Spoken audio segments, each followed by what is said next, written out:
And it is that other Sunday when it is the worldwide story round.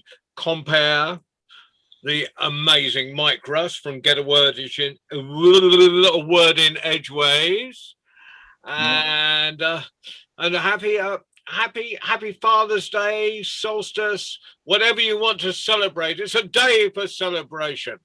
So without further ado, I'm going to pass over to Mike Rust. Mike, you have the ship. Good evening, good evening, good evening. Welcome. Hi, Mike. Good evening. Hi, Kath. Hi, Sue. Hi, Keith. Keith, I went on a tractor run last Sunday. We got the tractor out and we went 30 miles around shops on a tractor run. For those people who don't know what a tractor run is, we'll explain to you at some point in the future. Hey, Baba. Okay. Jumbo, everybody. Hello, Baba. How you doing, mate? Hello, Baba. Bye. I am Blacknificent on this Father's Day and the day after Juneteenth, which is very significant for African Americans in this country, in America. Juneteenth marks when we got our independence, our freedom. About 2 years after the proclamation. No, see, I get so upset with anyhow.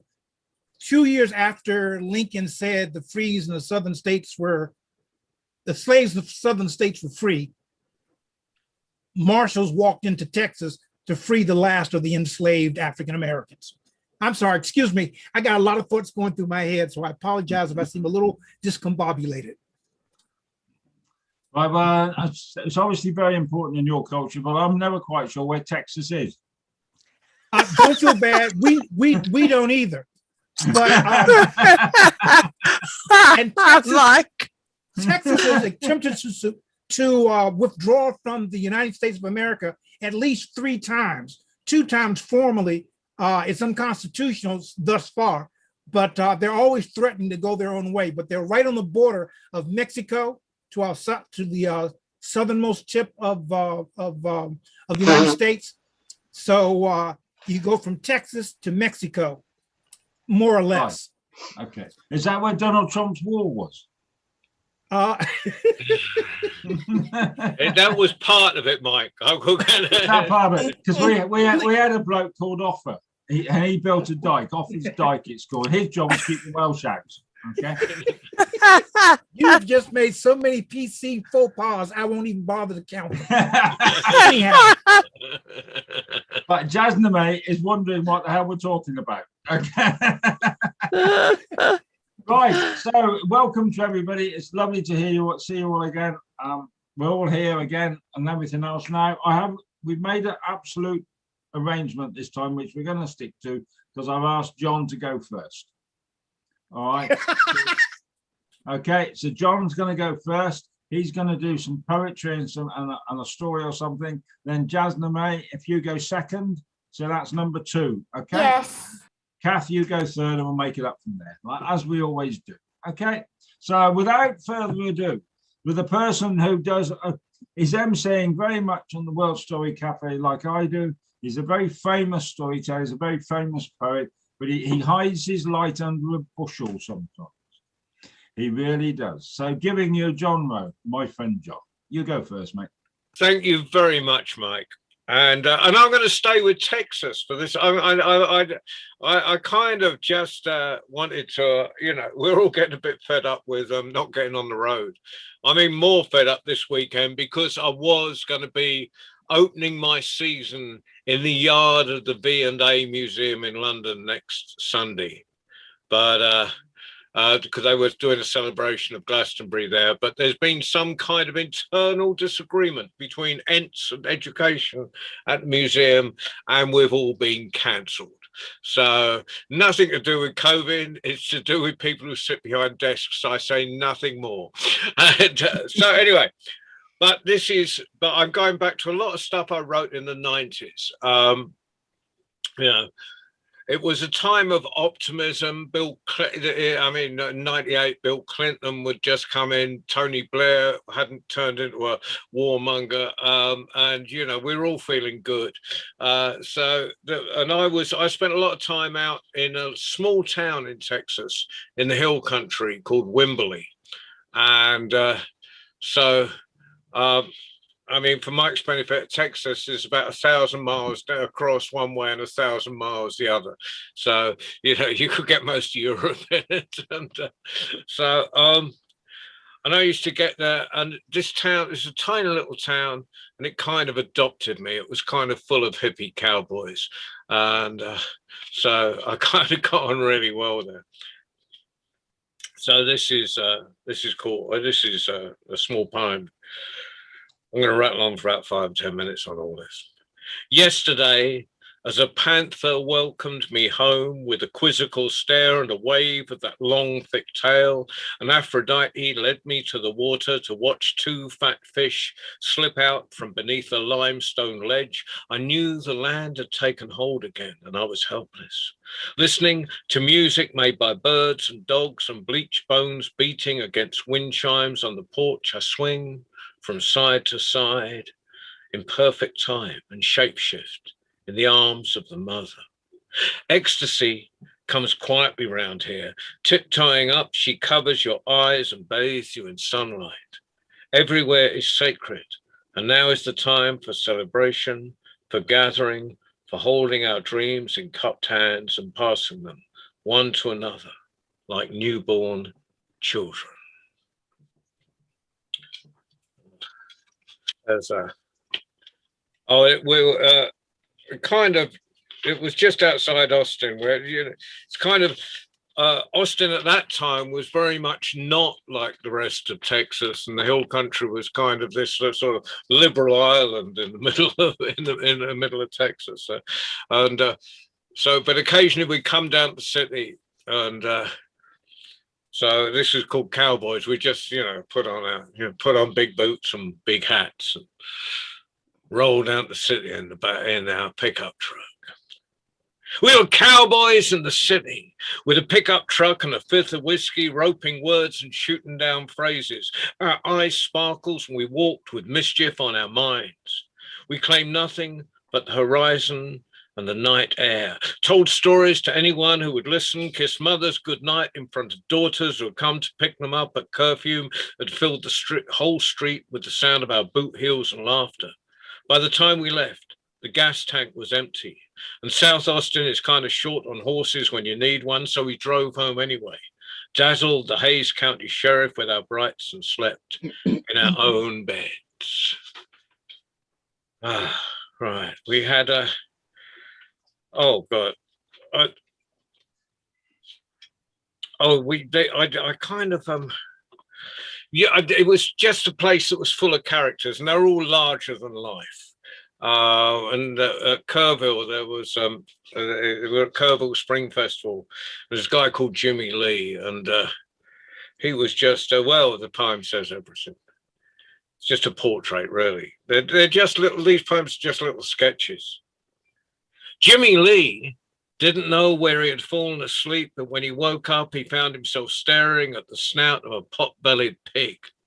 His eyesight not being all it might be, he took some time to distinguish this from a dog. He said he must have been a couple of blocks from that bar with the camouflage all over the outside. All the same, he plays wonderful music at the cook-off and looks every inch the authentic edge of country in his Texas tan, 2-tone boots and a custom-made Montana peak sitting on top of graying hair that hangs halfway to his waist.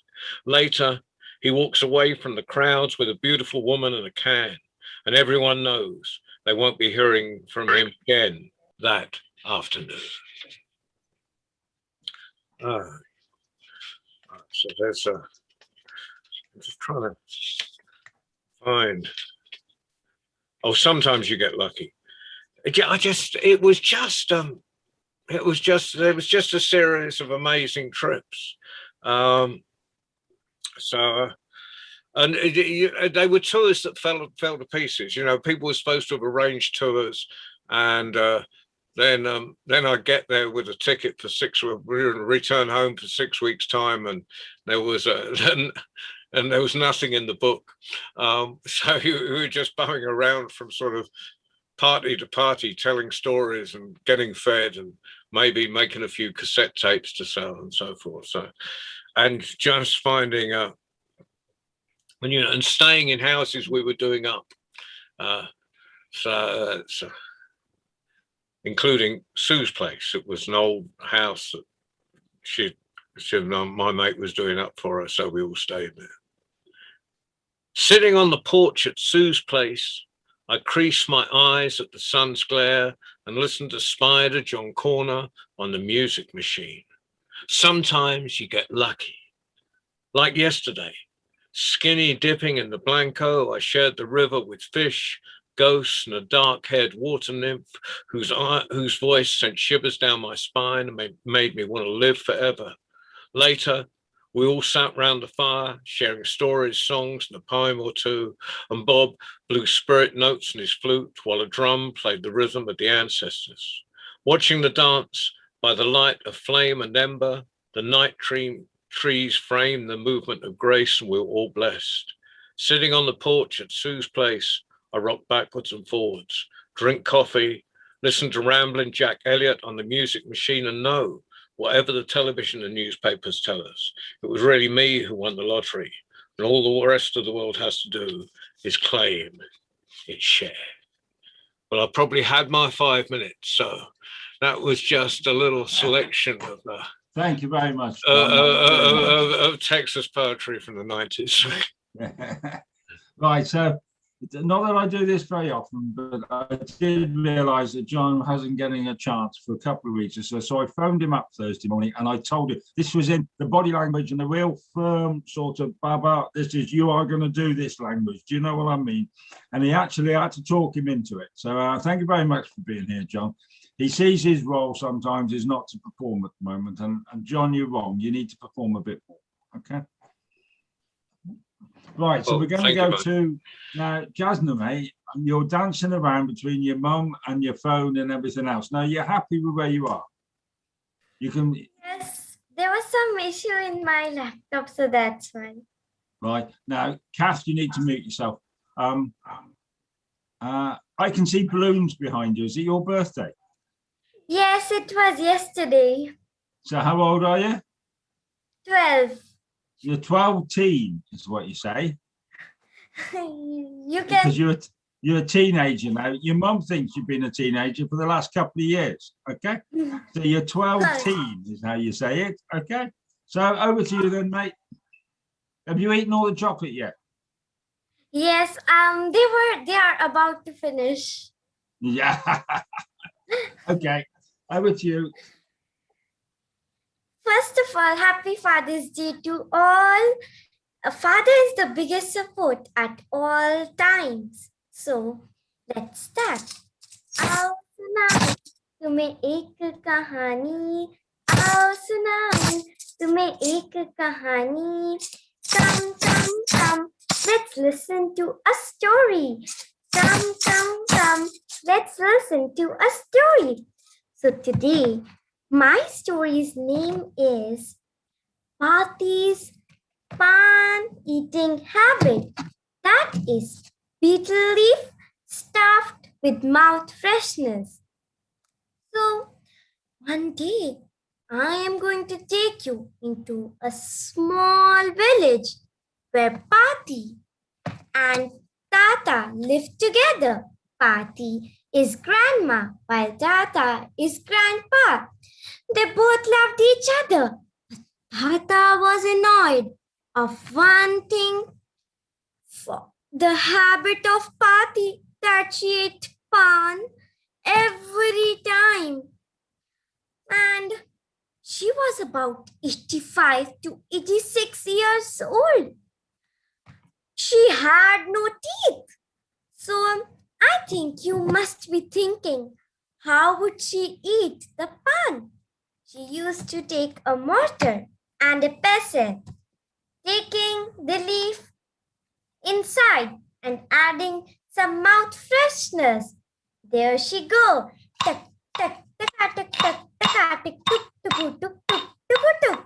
She did this every time and her pan was ready. She ate it. Chew it. Too. And poor Tata, very much sad from this noise, getting annoyed every time. One morning,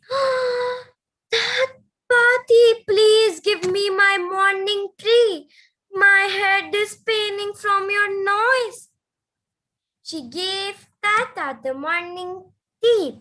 Tata was about to take a sip while Pati started again. She took a mortar and a pestle and she put the pan leaf. Takku taka takku takku tikki tukku and she ate the pan leaf. And too, she threw it away.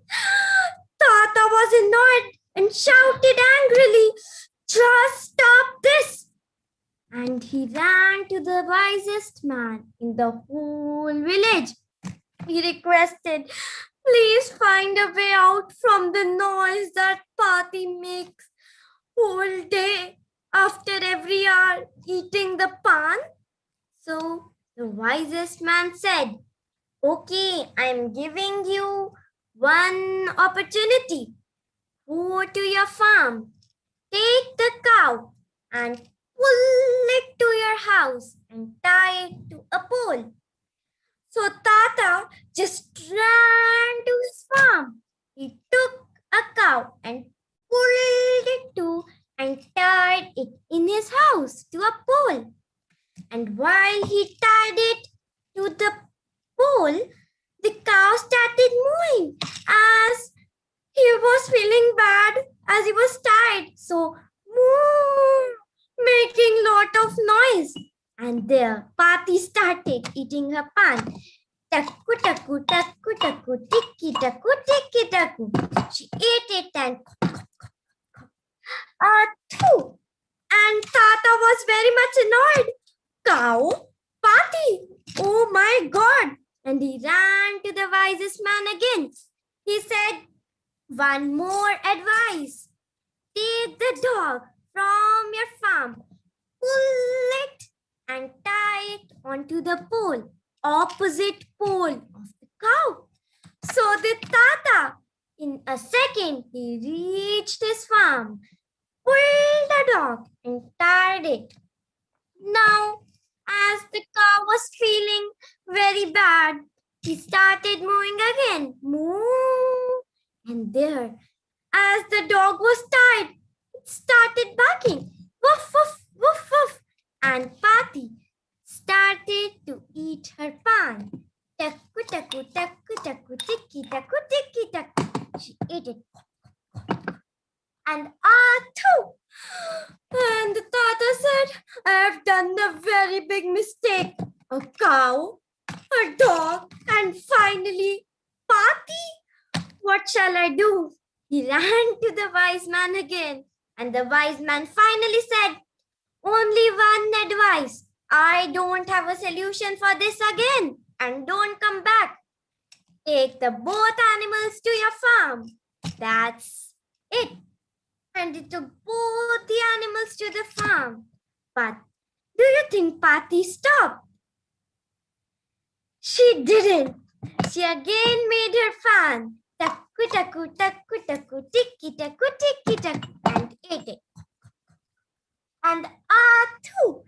And Tata said he shut the door and he started to think, what should I do? I think this mortar and pestle is a problem. Let me hide it so that Pati cannot make again a fan. So he hid them. And then Pati was a little sad. So what she did was she took the leaf, put it on her hand and takku tikki takku and ate it, but did not stop eating pan.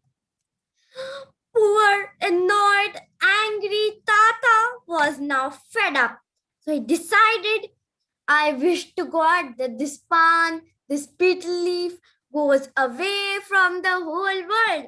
So he decided to hide all the plants of betel leaf from his garden, nearby gardens, and everywhere she found this. So he hid them, and finally Pati crying and telling to Tata, do you know there is no leaf left, betel leaf? Now I can't eat any pan. So Tata was very happy and she got of this pan eating habit. The end. Thank you. Hey, well done, well done. That's lovely. Thank you very much for being here, Jasmine. What time is it in your country? It's about 11 in the night. 11, 10 p.m. 11 at night. Well, you've got school tomorrow, so stay here, please. No. No school. It's my summer holidays. Oh, well, you can stay up all night. Okay, you can stay. You're 12 teen now, so you can stay up all night. Okay. The man on the May computer. I borrow said. the story with your permission and tell it to others? Yes, why not? You can just narrate it everywhere you want. And a Oh, belated Kizaliwa Faraha, which is Swahili for happy birthday. Thank you. Yeah, happy birthday. Right. So the order is going to be Kath, Keith, Mike F, and Baba. Okay, we're going to go in that order. So we're going to go Kath next, then Keith, then Mike, and Baba, you're last, but not least. Okay. Right. So over to you, Kath. Thank you very much. Thank you, Jasnane, for a lovely story. My story is about a girl, and funnily enough, this girl, she was 12 years old, Jasnane, and she was almost as clever as you are, as we'll see. The girl lived with her mother, and the mother owned 4 goats. And where they lived, there wasn't enough grass for the goats to eat. So it was the girl's job to take the goats to the woods every day. And she'd sit in a clearing in the woods. And her mother didn't want her to sit there doing nothing. So her mother had given her every day, she gave her some spinning to do. And if there's anybody here who's not familiar with spinning, it means you take some threads. They might be wool, they might be linen, they might be cotton, and you twist them together to make a stronger thread. And then you can make cloth. And that's what the girl did. She had a basket of wool that she took with her every day to the woods. And she would sit there spinning the wool until all the wool was spun into a long thread. And the goats would munch on the grass, and at the end of the day, the girl would take them back home and she would show her mother all the spinning she'd done. Well, truth be told, it's not terribly interesting just sitting in the woods, spinning wool, watching goats munching on grass. And so the girl made up a song to entertain herself. She listened to all the birds singing in the woods, and she made up this song.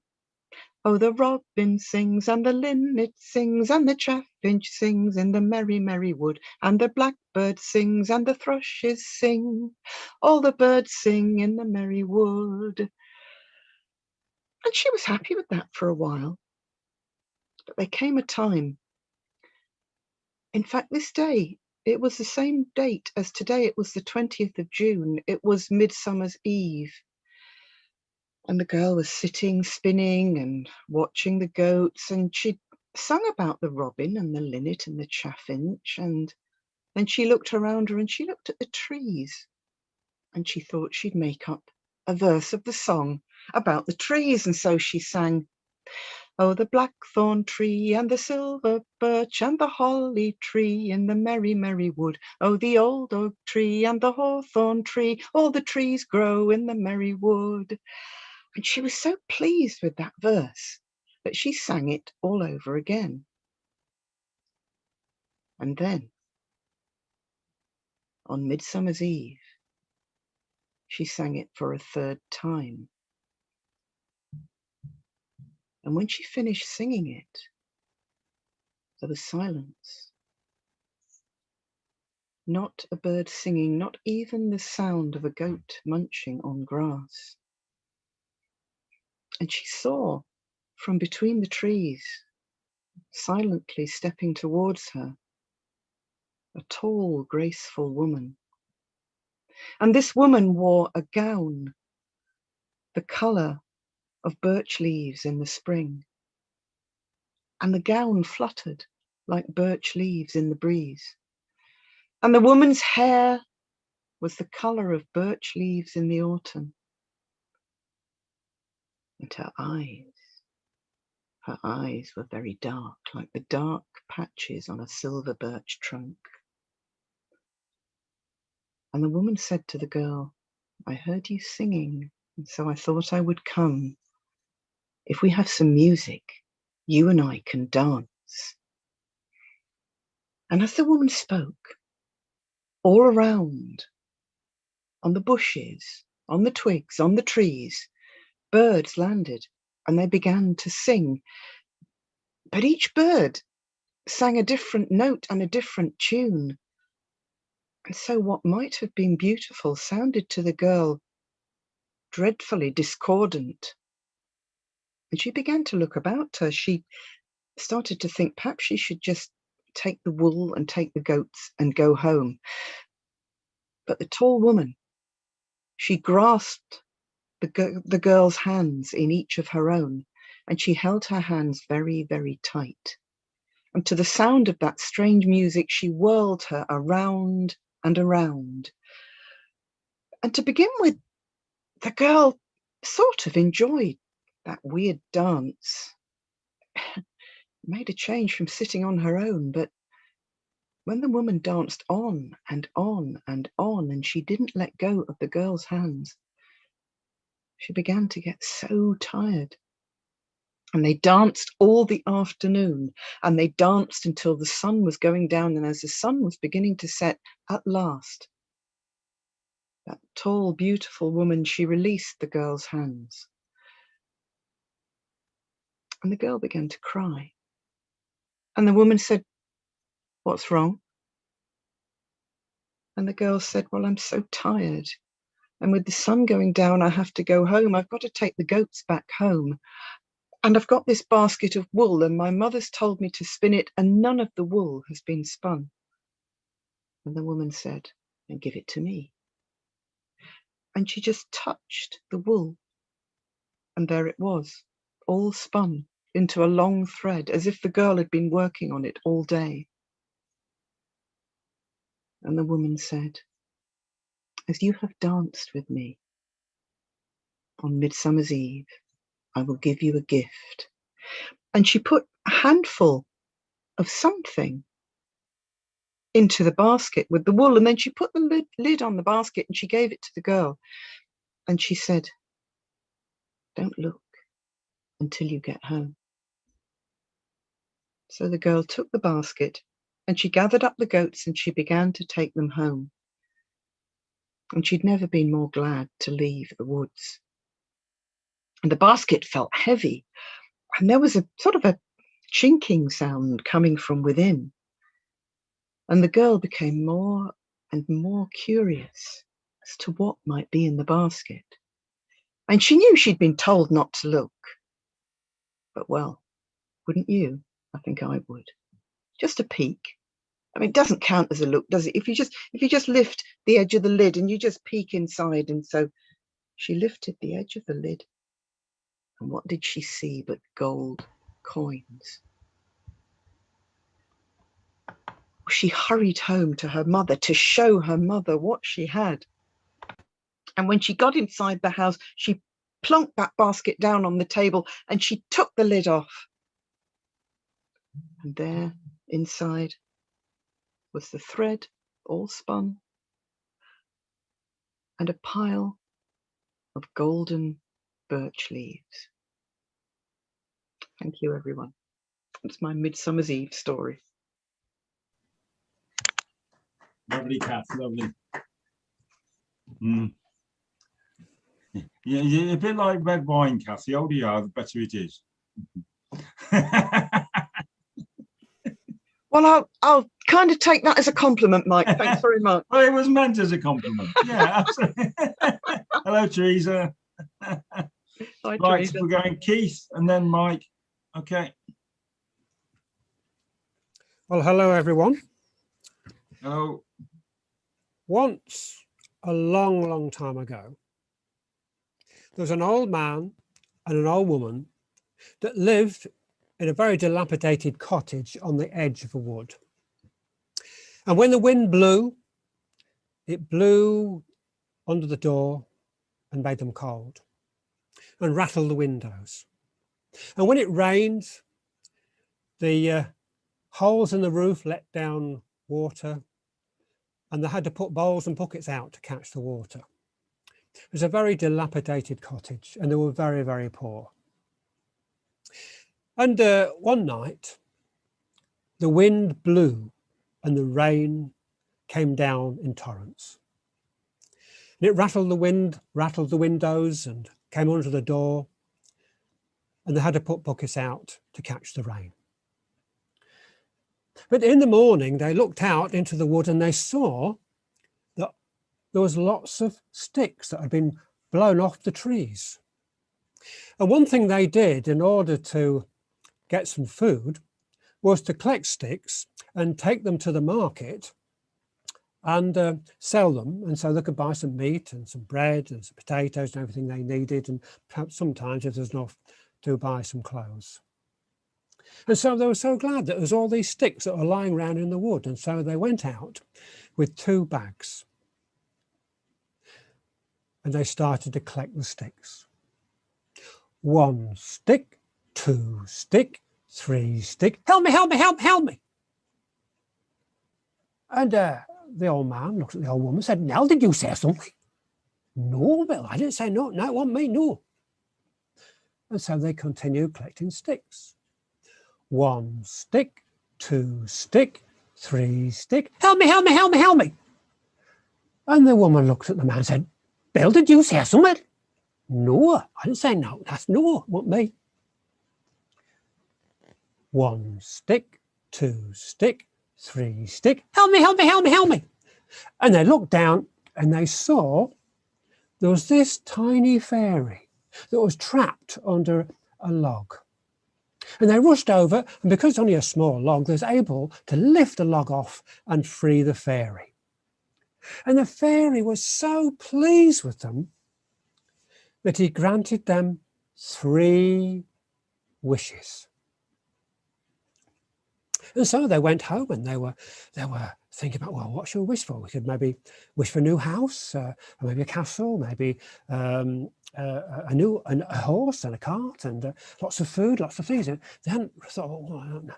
Anyway, they got home and they went in the door, and the old man went off just to wash up, and the old woman went into the kitchen and she opened the cupboard door, the larder door, and there was nothing there but a mouldy old tea bag.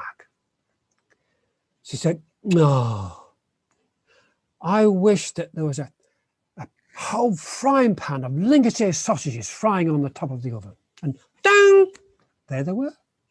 All these sausages frying on the top of the oven. And the old man come through and he could smell these sausages cooking and said, "So what's that?" And she said, "Well, they're sausages that I wish for." "You idiot," she said, "you twit. I wish those sausages were stuck on the end of your nose." And dang! These sausages were stuck on the end of her nose. And he tried to pull them off, and he got a knife and tried to cut them, but they were magic sausages, and he couldn't get them off the end of her nose. He said, "What am I going to do? But what am I going to do? I've got these sausages stuck on the end of my nose. What am I going to do?" Well, the old man, he loved his wife so much. And he knew there's only one thing he had to do. And he said, "I wish those sausages were back in the frying pan on the top of the stove." And ding, there they were. And so the old man and the old woman had a wonderful supper that night. But they learned a very important lesson. It just goes to show, be careful what you wish for, because sometimes wishes come true. Right. Now I'm going to do something I very rarely do, but I have been doing that. I'm just going to do one myself, a short one, Mike, and then you're going to come in after me, okay? Now, Jasmine, here's a little story that I think you're going to like. Now, this is from England, okay? So you have to remember this, but you're going to have to join in with this, because the only person who's 11, 12, who's 11, was it 12 teen, is the one I'm looking at, and because everybody else is well older. Teresa, she might be 14, but you're the only 12 teen I can see, right? So when you go to school, do you have a bag that goes on your back, or do you have one that you hold in your hand? Yes. Yeah, hold in your hand, or it goes on your back? Goes on your back, and you stuff it full of stuff, right? Well, have you Yes. got a television in your house? Right, because the television was watching this little girl just leave, and she happened to be 12, as though, and she was going to school, and the television said, "Where are you going?" And the little girl said, "Well, I'm going to school." And when the television said, "Can I come to school with you, please? Because I've never been to school." All that happens is that you put me on in the morning, and then when you go to school, someone turns me off. Once a week, they pick the flower pot on the top of my head and they clean the top and they put the flower pot back down again. And you don't look at me until you come home from school after your lessons and your music lessons at 6 o'clock in the evening. And I get lonely. "Can I come to school with you, please?" And the little girl said, "There's no reason why you shouldn't come to school." So she unplugged it, and it was just like a dog lead. Off they went down the road, and they went into the classroom, and they sat down there, and the teacher looked round and went, "What's your name?" And he said, "T-Vision." So she wrote that down on the register, T-Vision.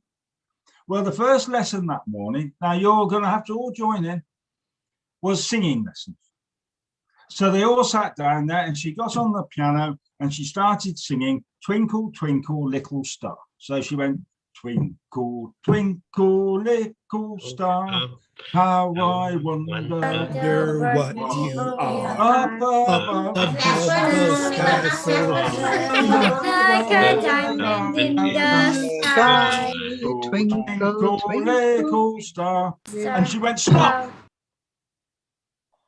And she looked round and she said, "T-Vision, you're not singing." And T-Vision stood up and looked straight back and went, "I don't like singing." And do you know how many times, Jasmine, have you spoken to your teacher like that? Have you ever Never. spoken to your No. teacher like that? And the teacher went, "If you're going to talk to me like that, you're going to have to stand in the front of the class and sing all by yourself." And she dragged the TV out, stuck him in front of the class and said, "Sing all by yourself to the whole class and to me." And the T-Vision looked at the teacher and he looked at the whole class and he went, "Black and white, blue and green, toffee paper, black and white, blue and green, toffee paper, black and white, blue and green, toffee paper, black and white, blue and green, toffee paper." And the teacher went, "Stop."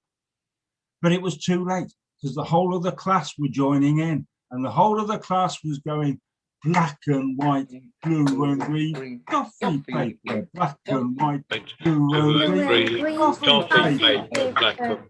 And the teacher said, "If you're going to do that, go and stand in the corridor all by yourselves." And the whole class went and stood outside in the corridor, and there was the T-Vision in the front of it. And then there was the whole class, and they were all singing "Black and white, blue and green, toffee paper." And the headmistress came down, and the headmistress went, "Why are you all in the corridor singing black and white, blue and green, toffee paper, black and white, blue and green, toffee paper, black and white, blue and green, toffee paper?"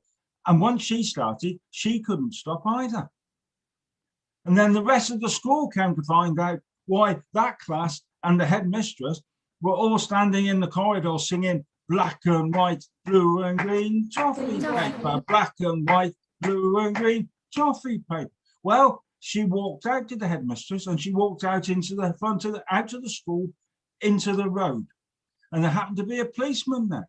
And the policeman looked round and said, "Why is the whole of that school and the headmistress all singing black and white, blue and green, toffee paper, black and white, blue and green, toffee paper?" And when he started, he couldn't stop. So he started walking down the road. And then there was a policeman, there was the headmistress, and there was the whole of the school, and they went past the fire engine. And in the fire engine, there was a whole load of firemen. And they all stood there and said, "Why is that policeman and that headmistress and the whole of the school singing black and white, blue and green, toffee paper, black and white, blue and green, toffee paper?" And they couldn't stop either. So they went and joined in. And then there was all the firemen. And then there was a policeman. And then there was a headmistress. And then there was the whole school. Well, they walked into the middle of the town and there was the mayor, and they had all the councillors, and they just finished a mayoral meeting. And the mayor turned around and goes, what's all those firemen and those policemen and that headmistress and the whole of school? Why are they all singing black and white, blue and green toffee paper, black and white, blue and green toffee paper? And he couldn't stop. And suddenly the whole town, they were all saying the same. And the only thing the mayor could do was to go to the train station.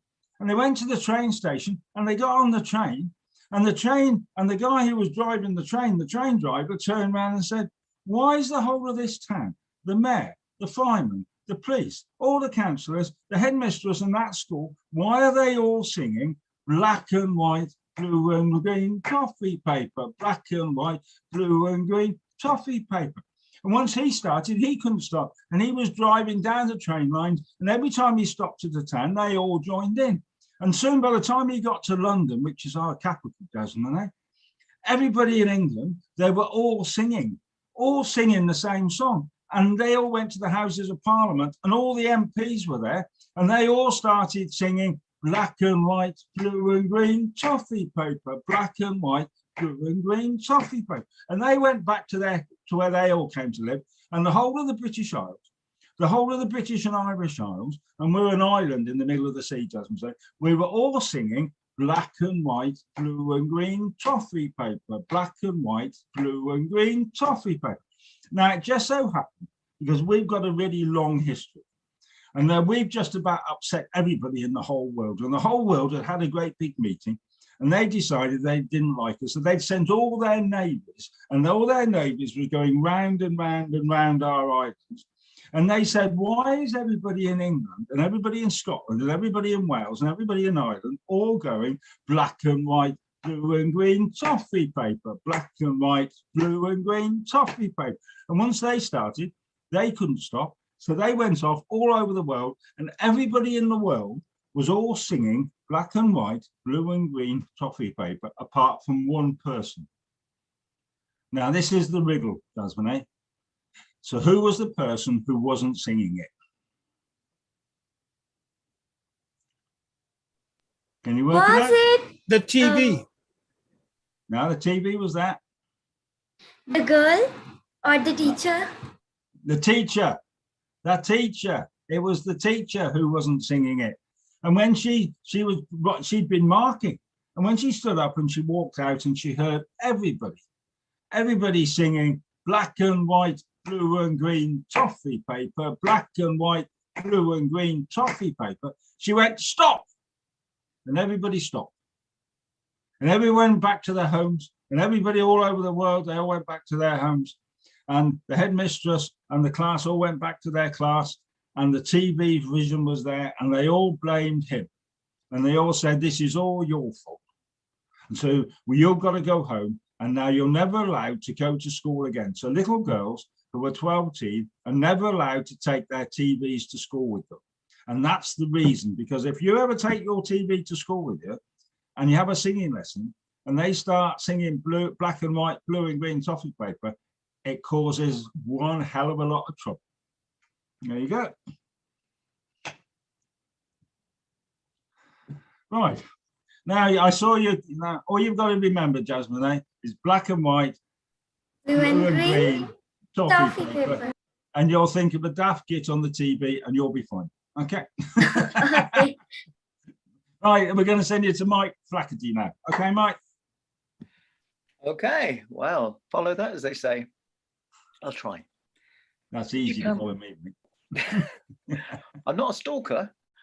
Okay. Would you come with me back several centuries and across the seas to Japan?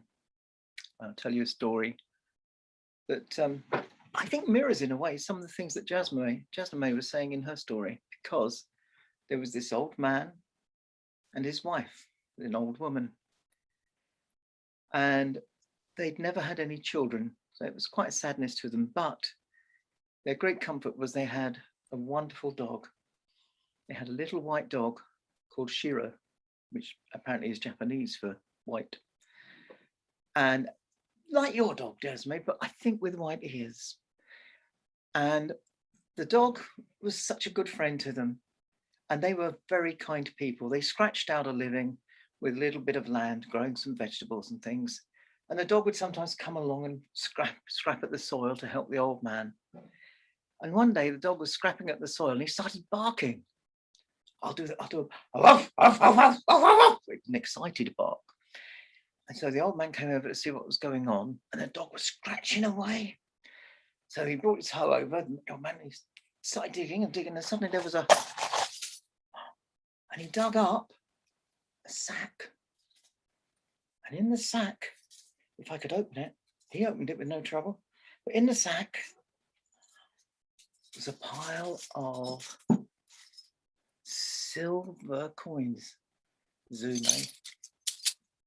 Great big pile of silver coins. He took them home and he gave them to the old woman. And as I said, they were a very kind couple. So they worked out there were far more coins than they needed for their few simple needs. So they kept a few for themselves. That was all they needed, just a few. And they gave the rest away to all the other villagers. But one of the neighbors was a mean, nasty old man. And he heard the story about how Shiro had helped them find the money. And so he came over and said, I want to borrow your dog. I want your dog to find money for me. And the little old man wasn't sure, because this was not a nice man, the neighbor. He'd been known to kick animals and throw sticks at them. He talked to the old lady and they said, well, he deserves a chance. He's, he might be nicer than he seemed. So they lent him Shiro, and he dragged Shiro away on a rope, because Shiro didn't want to go with him because he was a nasty man. And he dragged Shiro over into his own field and said, right, search for me, dig for me. And Shiro was doing nothing, and the old man kicked him. I told you he was nasty. So in the end, out of desperation, Shiro started scratching the soil, I think trying to get away. And the old man tied him to a bush and then hacked into the soil with his pickaxe. And suddenly, there was a dreadful stench came out of the hole. And there was all this rotting flesh in there. And the old man was so angry. He took his pickaxe and, I'm sorry to say, he hit Shiro with it. Shiro died. And the old man threw him in the hole and dug it back over. Poor Shiro. And a day or two later, the old lady said to her husband, he hasn't brought Shiro back. Can you go and get Shiro for us? So the husband toddled along. He said, I've come to take Shiro home. And the next door neighbor said, that dog of yours, what a useless mutt of a dog. I had to kill it, I'm afraid. It was just no good at all. It's so badly behaved. He said, and I buried your dog out in the field. And the old man said, oh no, I'm so sorry for Shiro. And asked permission to dig Shiro back up, take the big body up and take it home. And that's what he did. He dug Shiro up, took the body home and buried him with great reverence in their own field. And the next day, beside the place where he'd buried Shiro was a sapling. And within a week, it had grown to a huge tree.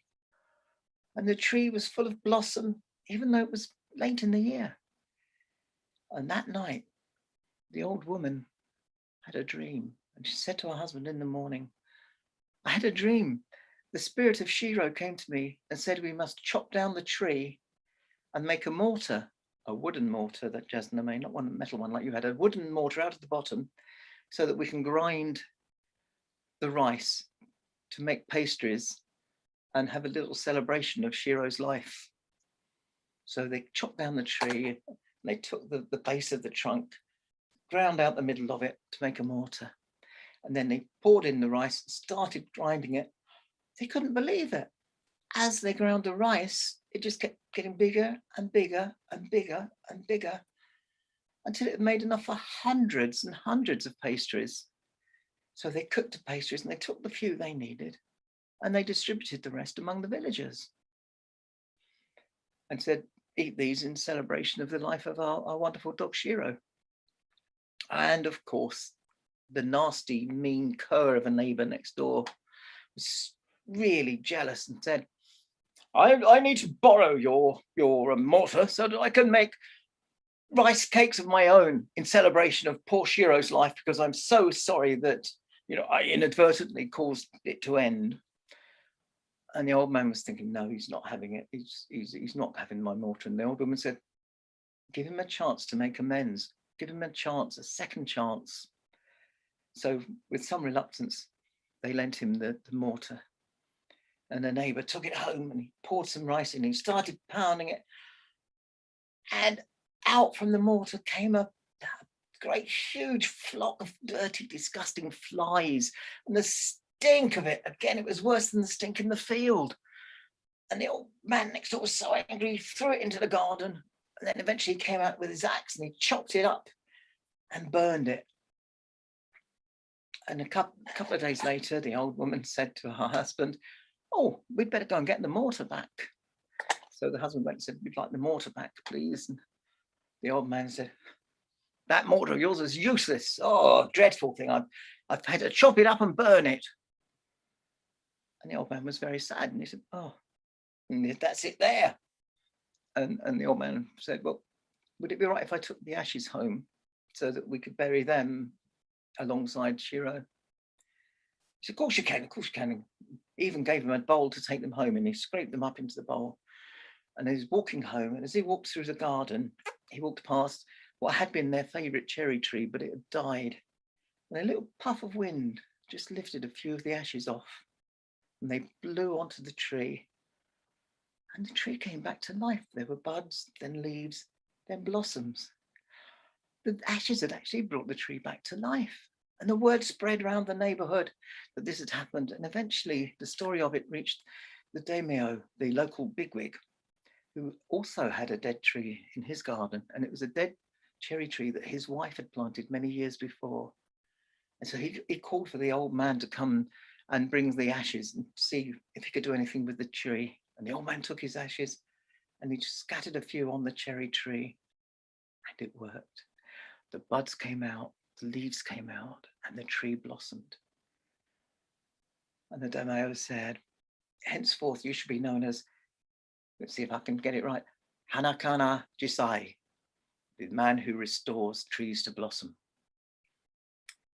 And the neighbor heard this and he was, oh, I want this, I want some of this. Oh, I forgot to tell you as well. And the daimyo gave him a little bag of coins, but these coins were gold. So again, they didn't need them all. They distributed them amongst the others in the village, apart from the few they needed for themselves. The neighbor was jealous, and he gathered up the rest of the ashes and mixed it with some other ashes, and he went out calling himself the man who restores the withered trees. And eventually the daimyo heard this, and he summoned him, and there was another tree that was dead, and he said, right, show me what you do, bring this tree back to life. And the wicked neighbor threw a little bit of ash at it. Then he threw another bit of ash. Then he threw some more, then he threw the whole bowl at it. And just then the wind picked up and it blew ashes into the daimyo's eyes. And he was so angry, he was incandescent. He said, take this fraud and fling him in prison. And the guards grabbed him and put him in jail. And I think it served him right.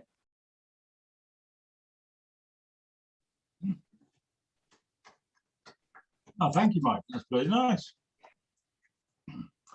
Right, we're going over to my good friend Baba, who, according to another very good friend of mine, Amy, was organising aeroplane trips to Casablanca last night. Is that right?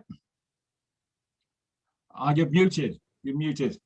I was not organizing plane trips. I did get that message, but I will organize a plane trip because I need to be there. Well, Amy phoned me last night and she's booking tickets. And I think Kath's off somewhere as well in a different direction, maybe. I think she's off to Denmark at some point. All right. All right. Okay. I'm looking into it because, you know, America is such a strange country. And I live here and I Yes. say that. We you would know- all agree with that. We would all agree with that. Everybody in the whole world agrees that America is a strange country. It is. But I am so glad for this platform because I have learned, absorbed, appreciated, had fellowship more on this platform than I have over the other internets and through other ways of having fellowship and learning about other people. This to me is, as my great grandfather probably would have said, is the cat's meow. I'm not sure what that means, but he would have said it. But I want to share a couple of stories with you, but I have to preface with something. From 1861 to 1865, the United States of America had a very uncivil civil war. And one of the contentions of civil war was over the ownership of people, mostly African Americans or Africans. And so there was this great war that ensued. And then Lincoln issued what he called the Emancipation Proclamation, which declared that all slaves in the Confederacy, in those states that wanted to continue with slavery, who were fighting against the Union, all those people were free. Okay, not everybody, but the slaves in the states fighting against the Union were free. In June 19th of 1865, the last of the enslaved people were freed by federal forces in Texas. Here we go back to Texas again. So, hey, but it's still part of the United States. But anyhow, so it goes back to Texas. So I want to share quickly two short stories in honor of Juneteenth. And even though the official day was yesterday, the spirit of Juneteenth is something to be celebrated 365 days out of the year. Okay, so the first one's called The People Who Could Fly. And this story took place a long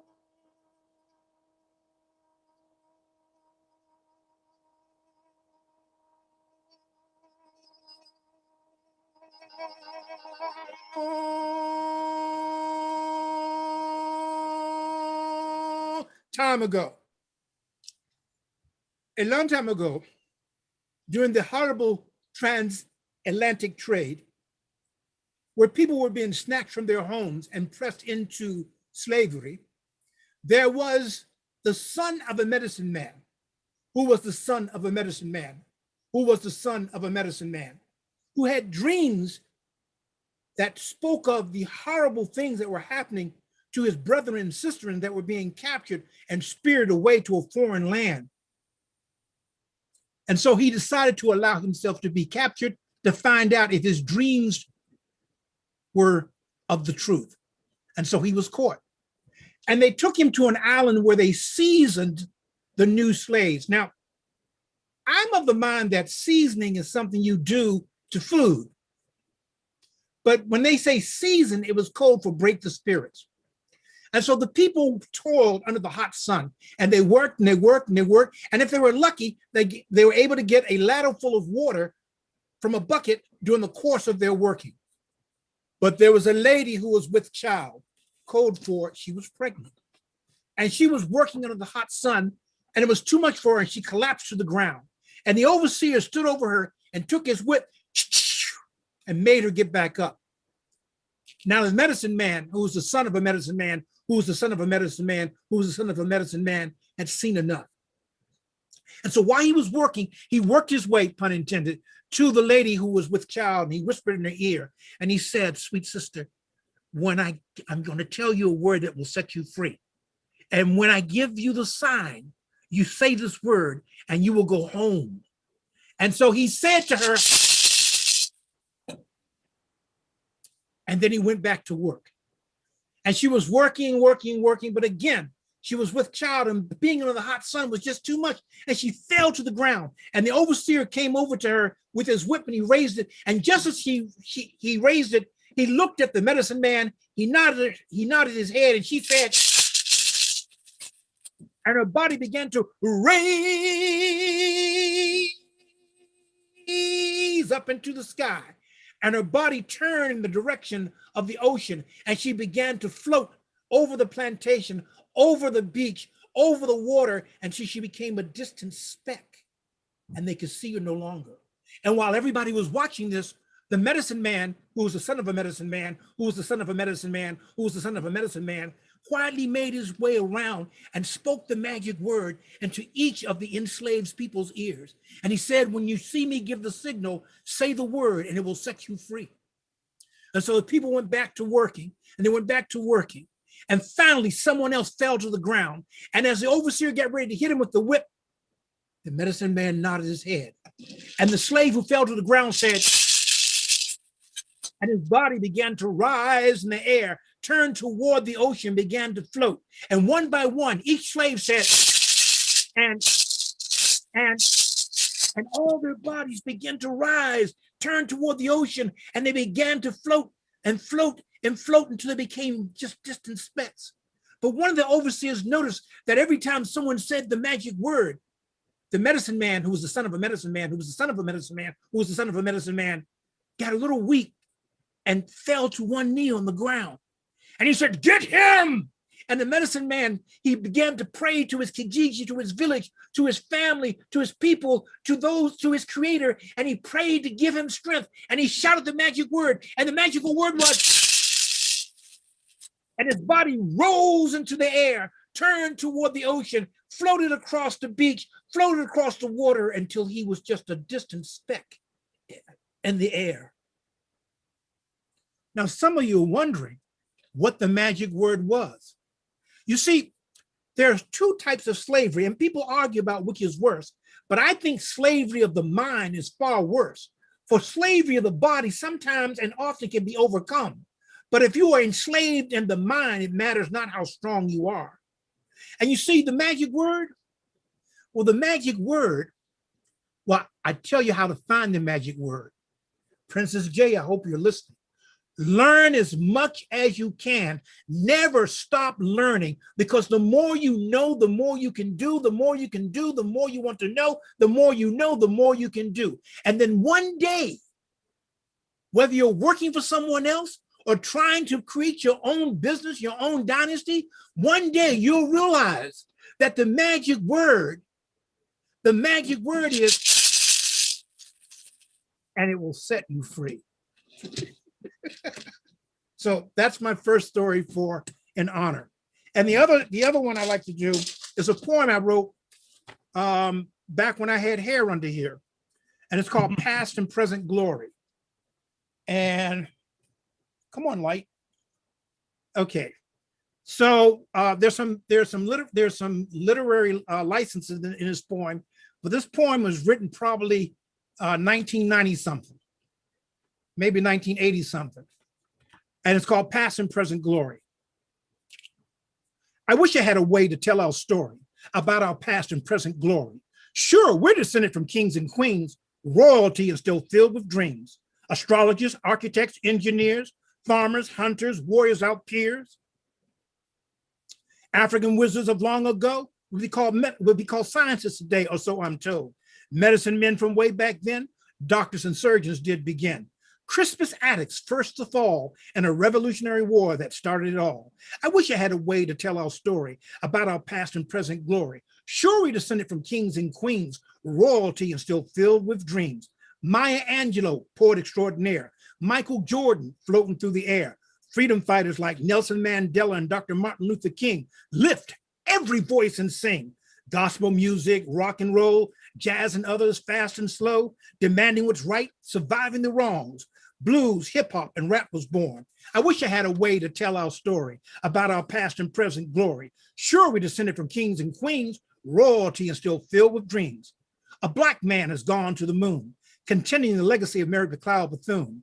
Superstars in the world of sports, we even have great lawyers in the judicial courts. The pyramids, more than tombs, library would run out of room trying to list all of our people's accomplishments.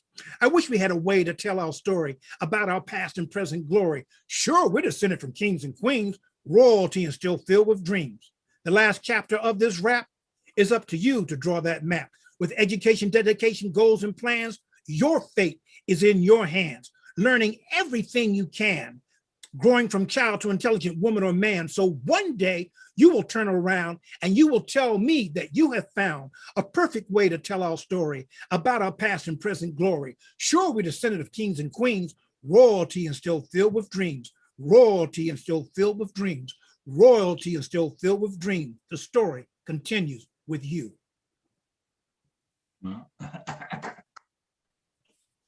So in honor Thanks very much, of Baba. Juneteenth, I had to share those.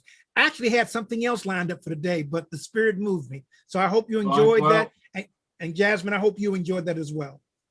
Jasmine, Yes, I enjoy. Namea, Princess Jess. Jasnamhe. I Just keep messing up your name. I practice your name every day, and then Yeah, I get yeah. online and mess it up. So please forgive me, wonderful princess. Please forgive me. And happy It's birthday okay. again. Right. That was wonderful. And Baba will be, I'll be here in 2 weeks' time. You can do the story you were thinking of then. Okay. There is a trick to learning stories, Jasmine, mate, where if you hear a story, you have to tell it back again. So if you want to pick one of the stories you've heard tonight and tell it back to us, that's up to you. Or you can come next a couple of weeks' time and tell us. But your English is very good. I meant to ask you, I'm not sure I've asked you this. How many languages do you speak? I speak 3. Yes, 3 languages. 3 languages. Right. I hope you're listening to that, John Rowe. This little girl here, she's 12 and she speaks 3 languages. Right, Teresa, we're coming over to you. We're going for a poem. Oh, hello everyone. I'm just really sorry I was so late, but I kind of like things have happened today, and my son has got COVID, so but he's all right. But things had to change, and things happened, and Has he had his jabs? Is he getting his well, jabs? he's had one. Right. Well, he'll be all right. If he's had one, he'll be Yeah, all no, right. I think he's all right, but he's Yeah. he's quite he's got quite a serious job, and of course he's had to rearrange everything. He's works from home, but he was supposed to be in meetings all week, so yeah. So anyway, apologies, and I wasn't going to do anything, but then as I was here, and sorry, Kath, I just caught the end of your story, and I thought, oh, I ought to really share a poem about the solstice. So for anyone that's not familiar with Stonehenge, there's a picture of Stonehenge. And usually at this time of year, at the solstice, there's about 10,000 visitors.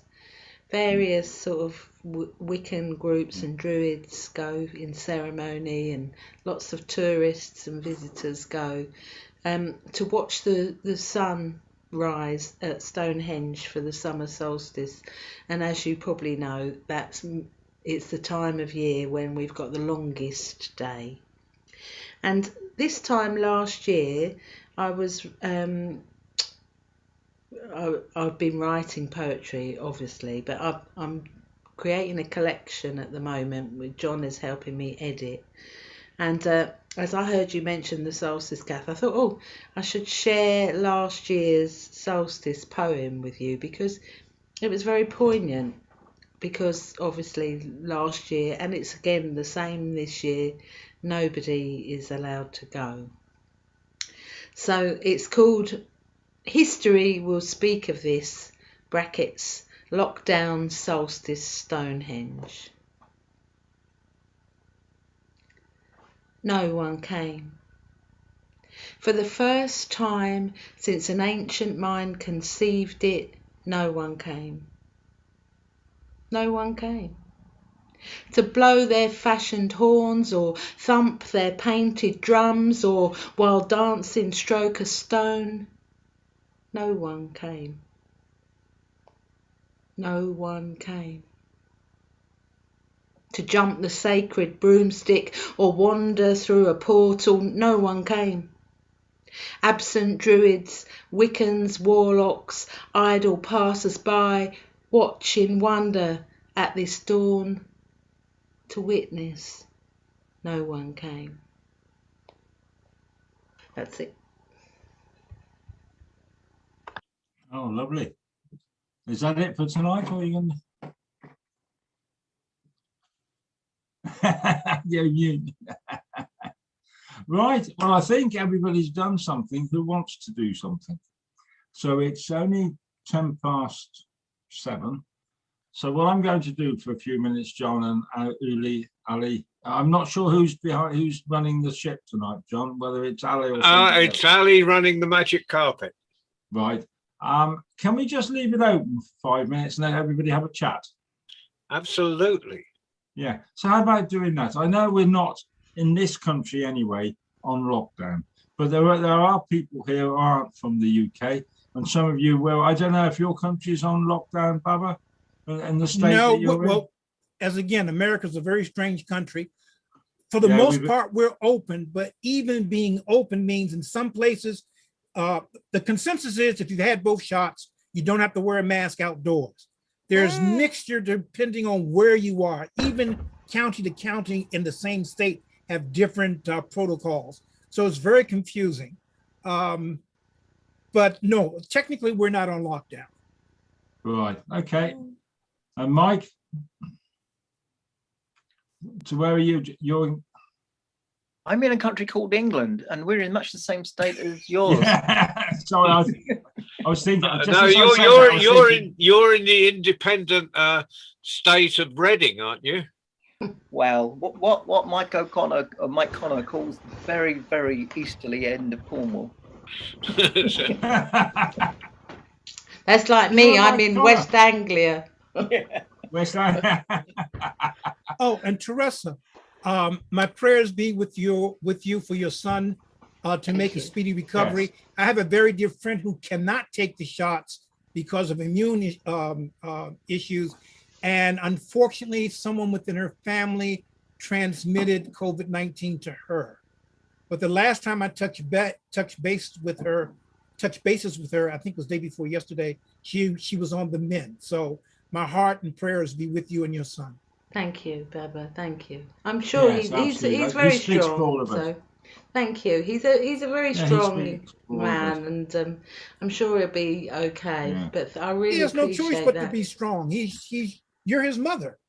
Yeah, that's true. That is true. Right. So If Susan, only you knew. Susan, Sorry, Susan, you're in Texas, are you? no. I'm in Johannesburg, South Africa. Are you in Joburg? I'm Are at you? Joey School. Yes. Right. Tell us how you're getting on there. Mike, so we're in the third wave and the numbers are spiking. We are far behind with the vaccine program. So at this stage, I think we have vaccinated just under 1 million people out of 65 million.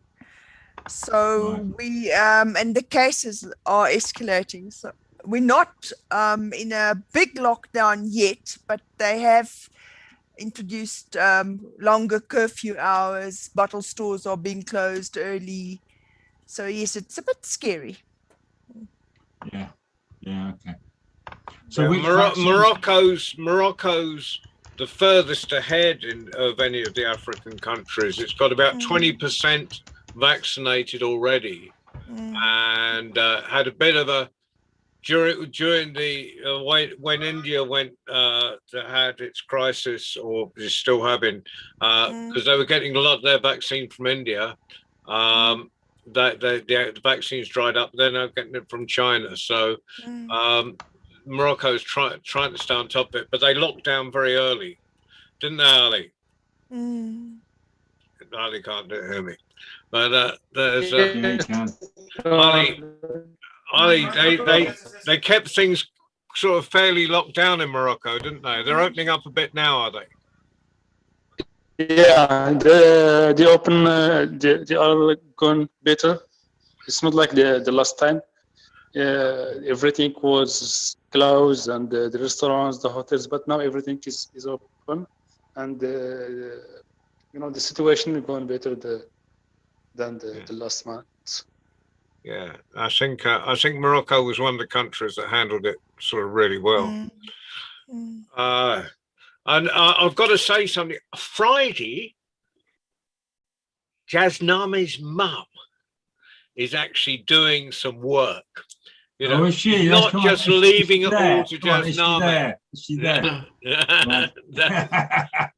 A man is she's one of our three children tellers for children on Friday. So Jasname can relax and watch her mum doing the work. Oh, right. Yes. Is she being all shy? Is she, Jasmine? Is she being all shy? No, she is just coming. She was in the washroom. She I has to think comb her Princess Jay hair. will be. I think Princess Jay will be taking notes while her mother is telling stories. Yeah. She's sorting her hair out. Yes, I can see it. Yeah. So you're with us on Friday, man. Yeah, John. Yes, sure. Yeah. So you've got a story for us. I'll tell you who else is on with you. But I can't pronounce. They got really long names, so you know what I'm like with long names. It took me 5 years to get Jasname's name right. So kept putting a Y at the beginning. So it's not. So just a sec. We've got. Yeah. So we got 3 tellers on Friday. We got Srividya, and this is really long. Vera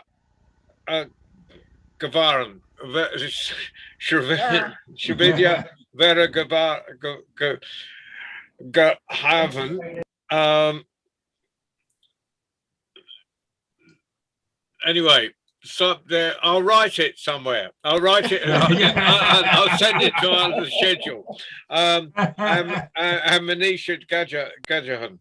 And there's a third word there that I or something. I need to hear people say these words before I just get them written down, and that's always a disaster. So there's 3 of you on Friday, each doing 1 story each. Fantastic for children. While I'm on it, I might as well say what else. John, I want to say something. I'm so sorry. I just want to convey on 25th evening, I am traveling to out of station. That's Shimla. In case there is some network issue, so please spare me for that. You'll be, but we do technical problems. You'll forgive them for technical problems. So there's so when you appear, I'll put you on.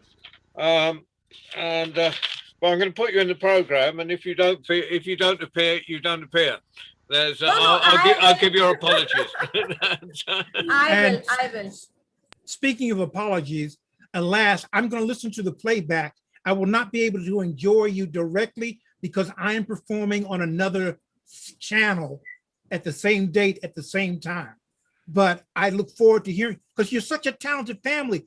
I don't know if everybody knows, but Princess Jay has a little sister who tells stories, and I think she's on YouTube. Or yes, and Instagram. Yes. Yes. So I get a big kick out of listening to all of them. It's such a wonderful family. Barbara, I know something they're famous for. They're famous for eating chocolate. Yeah. So on Tuesday, Monday, while I'm on the announcements, Monday at 6 o'clock, this sort of time is I've got someone else from Texas again, Dr. Kathleen Hudson, who was a rodeo barrel racer when much earlier in her life, but then when I met, she was a doctor of literature and teaching at Schreiner University. She's an author, got about 3 books out, and and founded the Texas Music Heritage Foundation, and she's just full of stories. And so I shall be interviewing her on Monday, and that I think that's going to be a great program. Tuesdays, of course, we have our, is the best program of the week, because it's well, apart from every other Sunday, but Mike, when you're on. Exactly. Thank you very much. Sorry, I slipped that in hastily.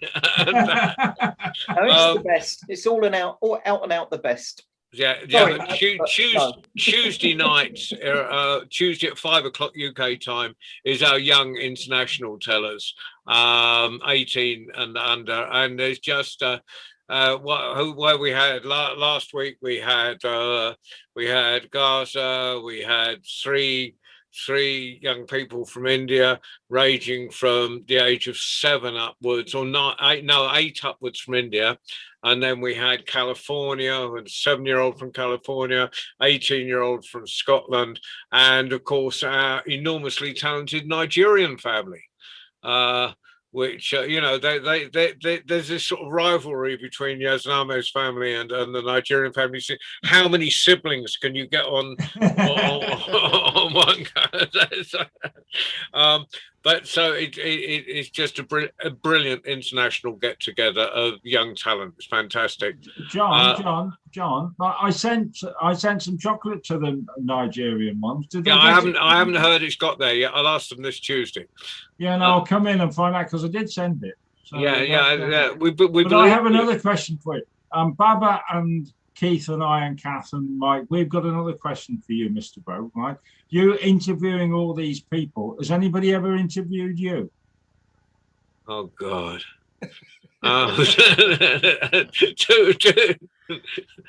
Yeah, well, I'm quite Right, happy. now excuse me, right, I'll interview you. I'm really good at interviewing people, I am. Right, okay. Right, what Right. does everybody think? If you think that's a good idea, put your hand up. Yeah, I was going to Yeah, offer can to we interview Can we you. co-interview him? Yeah, come on, John Rowe. I'm gonna Yeah, I have a was word going to with say Mike I'd like Wood. to interview him as well. We'll do a Monday night then, if that's okay with you, Mike. At 6 I o'clock. think we might have to roast do him? a series. Yes, I think yes. If you're agreeing to be interviewed on a Monday night by me. Yeah, I'll have to give you a date, like someone was saying about Yeah, 2000, no, that's okay. 2025. No, I'll find a date fairly soon. Because I was just about to get hold of Mike Wood if you hadn't said yes. Don't you worry, mate. Okay, no, It's not what you know, it's who you know. Don't you worry. It's okay. Would everybody be interested? What do you think? Is that a good idea that I get to interview Mike John Rowe? Yes, I think that's a really good idea. I'm quite comfortable with taking my ego for a walk. I just don't think one evening will be enough time. I think we'll have to have a series. Sounds right. I tell you what, he Speaking of can interview series, Teresa. I'll interview him, and then he can interview me. Then I'll interview him, and then he can interview. We'll keep going till Christmas. We Yeah. Well, yeah, we could do something like that. But yeah, and of course Saturday, next Saturday, we've got a 10 o'clock in the morning for our Australasian and Asian tellers, so they don't have to go up in the middle of the night.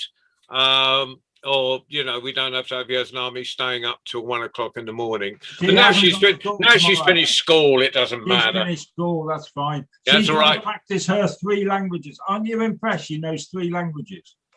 I can't even speak English properly. Yeah, I know you can. I just speak Essex, and that's it. Yeah. I mean, I was about 50 before I realised there was a letter H in the alphabet. So you mean anyway. H? Oh, dear. And then hey, John, yeah, you're talking about how old you were before you learned there was the H in the alphabet. I have a friend whose name is Herb, and everybody that I know calls him Herb or Herbert. I've called him Herb. I've always called him Herb. And one day there was a group of artists around, and someone lit into me saying, "That is not his name. His name is Herbert. Say Herbert." And Herb said, "Baba C can call me Teresa if he wants to, and I'll answer." He's allowed to call me Herb. He and only he can call me Herb. And in that moment, I realized that I had earned utmost respect from a fellow artist. And to this day, I'm the only one allowed to call him Herb. Well, I'll tell you what, Baba, just over the lockdown, you know the Oxford English Dictionary, which is the great big tome of the dictionaries, and there's Yes, 6 unabridged. unabridged, there's 6 now, great big books in it. And they've just published a new one, but they've taken the word gullible out of it. They've taken the word gullible. Yeah. I'll be back in a second. If you want to know if that's true, go and buy them and see if it's in there. No, because then I'd be gullible. Gullible. So it's unabridged. It's unabridged. Does that mean it's under the bridge? Oh, on a bridge. No, it's on Oh, the it's bridge. on It's a on the bridge. bridge. Okay, it's on a bridge. Every word, unabridged means every word's in it, apart from the word gullible. Right. But a dictionary that claims to have every word in it has already defeated itself because there's no way it can have every word in it. Right, I'm gonna on as tribute to Herbert. I've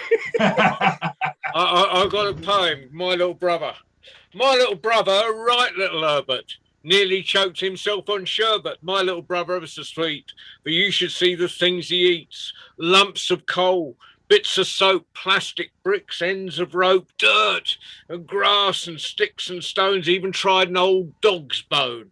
My little brother will eat anything at all, but will he eat mushy peas when he gets to school?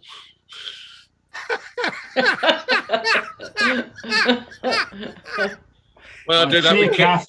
See you, Kath. It's nice to see you. There you go, everybody. Bye. Yeah, go on, Edith. Bye, Kath. Bye-bye. Take care. Bye. Oh, one last thing before we Bye. sign Good off. night, everyone. Another thing I like about this is that we are not in competition with each other. We hone and share and refine our respective talents and calls, but the only person that we're truly in competition with is ourselves. So I appreciate that because it's not a contest. It's No, it should a never be telling stories should never be a contest. Telling poems agreed. should never be Even a when contest. it's called a contest. No, it's never. It's when I'm about. It's never called a contest. Everybody is Right. everybody who does something is equal because they've done something. Yes. Right. That's all. That's all it is. Okay. And there's nobody I know of, and I know an awful lot of people in my company anyway, turn around and say you shouldn't do that or you can't do that. I don't let that happen. Everybody gets a chance. Okay. That's why we run festivals and that's why we do all this stuff and everything else, right? Okay. We all agree with that. Over here, we all agree with that. Oh, we agree with it here. Yeah. Susan, when are you going to do something for us? I always have a story up my sleeve, John, but I'm more of a listener than a talker. Okay. So I actually had 2 stories ready for tonight, but I'll do them some other time. Yeah, no, it's going back to that, John. Susan had an opportunity and she said tonight she preferred to listen, which is fine. Oh, yeah, I There know. should be no pressure, there's no I pressure. wasn't suggesting that you hadn't asked her, Mike. I was. No, just- no, she sent definitely. John, she sends me the 500 quid every time. Don't you worry about it. Oh, cool. That's fine. Yeah, but I- next time I'll tell you a story from the Democratic Republic of Congo, I promise. Well, Oh, I've got some, Susan, I've got some from what used to be called Rhodesia, it's now called Zimbabwe. Yes, show no tales. Yeah, no, I've got some of those stories. Yeah, My father, fantastic stories. yeah, my dad came over to monitor the elections in 1989. Wow. Yeah. Okay, Wow. so he was there when the new state, it was all full of hope and good fortune. And look what happened since, right? Okay, and so while he was over there, he collected a few stories for me about the zebras and the giraffes and those kind of stories. Yes. Lots yeah. of animal stories. And our trickster here is Hare, Yeah. not Ashanti. So Night, wonderful Mummy. stories. Good night, Jasmine. Yeah, it's night, yeah. And, Good but I have night, a good Get some night, sleep, Mimi. Princess Jay. right, Susan. I have a question for you, and if you don't know the answer, I will tell you the answer in 2 weeks' time. Okay? Is Okay. it a black zebra with white stripes or a white zebra with black stripes? Well, there's a very nice story about that, about how he got the black There's bound to stripes. be. Yes, I'd love to hear your version. Have And you heard he this had a story? fight with Baboon. Baboon was protecting the water hole. And they had to get Baboon off the rock because he wouldn't let anybody drink water. And in the process, they threw Baboon into the fire, and Zebra had a big fight with him and got full of ash, and that's why he has black stripes on Right, his Susan. I don't want to be picky about that, but you're wrong. That's the wrong story. That's completely the wrong story. I know. the I'll have to proper remember story. my story Okay, about I that got as it well. from the Zulu tribe. Okay. You remember 5 minutes ago, Mike saying, "We never tell someone that's wrong." No, no, no. Not wrong. Yes. But there are, okay, well, 2 weeks' time, I'll tell that story. I got John to start first this time. So I'll Sounds start. like I wasn't three going to people. tell a story tonight, but there wasn't so many people around. And I could see Jasmine, she's picking up stories. She's collecting stories that she can tell in She's school. wonderful. That's what she's doing. And so she'll tell that one in school. You wait and see. If you've never told black and white, blue and green toffee paper, you tell it in a school, and the teachers in the school come back 3 days later and go, never tell that story in this school again. All the kids are in the playground and all they're doing is going black and white, blue and green toffee paper. Toffee paper. I've got my first live school Monday week, so You try it. I might well try that if I might nick it, Mike, off you. Yeah, you try it. I tell you what, John, I very rarely do this, but in this instance, I will do, because I got it off Grace Holsworth. Bless you. Right. And Yeah. if anybody doesn't know who Grace was the old, she came from Jamaica, Baba, and she came over to this country in the 60s, and she got to be the head librarian for Hertfordshire. And she's a wonderful old lady who came up to Whitby with us and all sorts of stuff. She's in a nursing home now. She's about 80, she's in her 80s, coming up 90. And she told me that one. And I very, very rarely say where I got the stories from, because I think the stories will live on and they don't need a name attaching to them. But in this instance, I will say that it's Grace who gave me that. Yeah, she was I have a story about a wonderful person.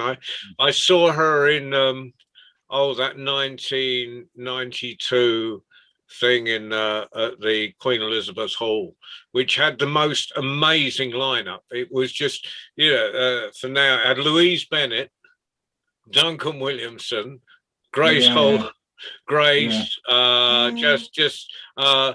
Irish Eamon. Oh God, I can't remember. Johnny Campbell. No, Eamon. He was always on the on Irish television on their phone. Eamon Kelly. Eamon Kelly, that's it. Eamon Kelly. Yeah. Eamon Kelly was a short little bloke. He was only about 5 foot. Yeah. Tall.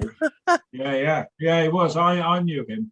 Yeah, he was over at Sidmouth. We did an hour together at Sidmouth, and we were supposed to be in this pub for an hour, and it was just like in the lounge bar, the pub. It started at 6 o'clock. We were still there at 11 o'clock. Yeah, I loved That Eamon's sounds about stories. right. You could never remember a word of them at the end because it was like going on a journey. It was just and then it was like, you're fascinated. It's like looking out the window all the time. And that was like, where you been? I don't know. Just a really, really good time. Yeah, absolutely. The landlord said we had to leave. And there was everybody just stayed for the whole night. We just sat there and told stories all evening. We did. And he looked like a sort of stereotype, almost cartoon Irishman, didn't he? With sort of the big trout, the big trousers and the red face and bald head. It was just by the end. We started off with ghost stories, then we got on to fairies. And we were still there. We were still there for years. Like we met the next morning, had breakfast. It was like Duncan Williamson. He was a lovely bloke. He was. Yeah, he really was. Oh, yeah. gorgeous. Yeah, absolutely.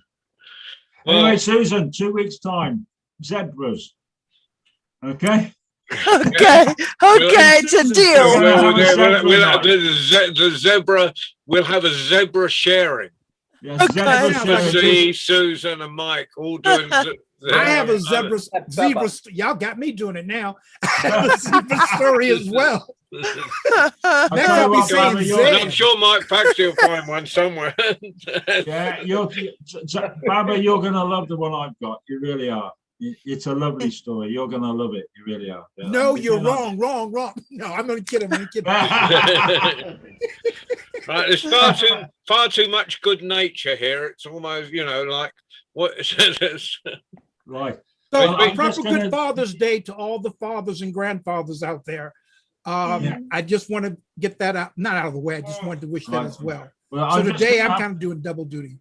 If you're staying for 5 minutes, I'm just going to pop out to the toilet. So I'm going to be 2 minutes. Well, okay, we better wait for He's Mike. going to be 2 minutes, but we got to stay Yeah. 5 minutes. Yeah. Oh, John Rowe and Keith Butters. I want you guys to understand something. I was getting ready, and Mike as well. I call this my COVID-19 beard because I haven't had it. My barber decided he was going to tour the world. So I really haven't had this done. I've had it shaped up a little bit. I'm enjoying doing this. I'm feeling a But bit I- left out. I think I have to add some contour to it though, because I'm wearing certain colors so you can't see that the hairs go this way and that way and this way. I even have some that are doing like this, and I refuse to wear, what do they call it, a handlebar mustache? Where it Oh, I cur- think that would suit you, Baba. oh no. Be handy If if one you're more playing person Santa calls me Claus. Moses, if one more person calls me Moses, or calls me Frederick Douglass, or a black Santa Claus, I'm going to scream. Oh God, I'm I gonna used to get I used to get that. Well, I don't mind Santa Claus because They- I make. They break used a to bit- call you Frederick Douglass. No, no, I don't mind Santa Claus, but when I worked in prisons, I'd be walking across the prison yard, and someone would go, "Here, Santa, where's my bike?" And I go, it's startlingly obvious by your current geographical location, you have not been a good boy.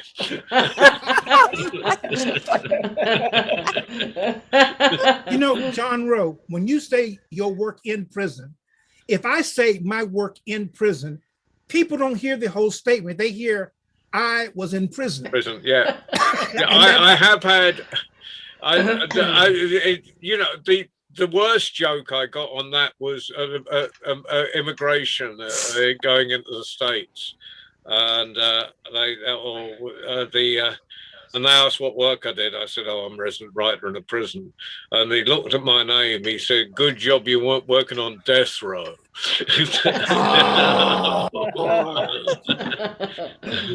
Do people ask you if you have a brother named Michael? Oh, what, row the boat ashore? Yeah, I wasn't going to say it. Yeah. I was just asking. I have everything. On 6th Street, so bad. on 6th Street in Austin, I was walking down 6th Street, and there was this great, huge group of bikers on the corner, and there was, one or two women amongst them, but there was and it was like, yeah, Santa, or in that Texas accent, but I'll do it in East London. But here's Santa, where's my Harley? And I just turn around to the nearest woman in the group, and say, has he been a good boy?